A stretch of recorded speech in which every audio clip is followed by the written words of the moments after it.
Pope Francis is not only the head of the Roman Catholic Church but also a politician, statesman and moral leader. He was therefore expected by those worried about the plight of Myanmar's Rohingya Muslim minority to forcefully raise the matter during a four-day visit to the country. But his keynote speech was devoid of direct mention, instead making veiled references to the refugee crisis. It was the right approach. Pragmatic considerations are necessary when dealing with sensitive issues. Rights activists are disappointed that the Pope did not stand up for the long-persecuted Rohingya, who many Myanmars consider illegal migrants from neighboring Bangladesh despite having lived in the country for generations. The pontiff's visit came in the wake of 620,000 Rohingya fleeing across the border from northwestern Rakhine state to escape an army crackdown described by the United Nations as ethnic cleansing.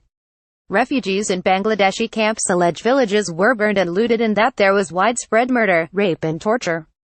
Pope asks Rohingya for forgiveness in first public mention of stateless Muslim group during Asia trip. Francis had previously decried the persecution of our Rohingya brothers and sisters, but with authorities shunning determined instead using Bengali to highlight their refusal to recognize that the ethnic group has the right of citizenship. The world was anxious to see which word the pontiff would use.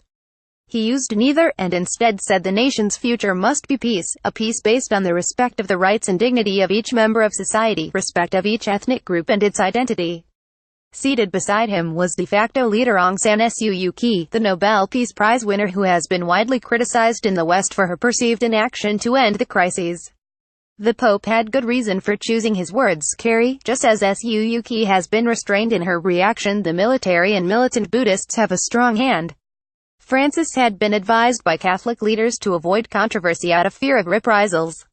He has since gone to the refugee camps in a show of humanity and unity. The right tack has been taken. Resolving the crisis requires pragmatism in diplomacy, while confrontation will only cause anger.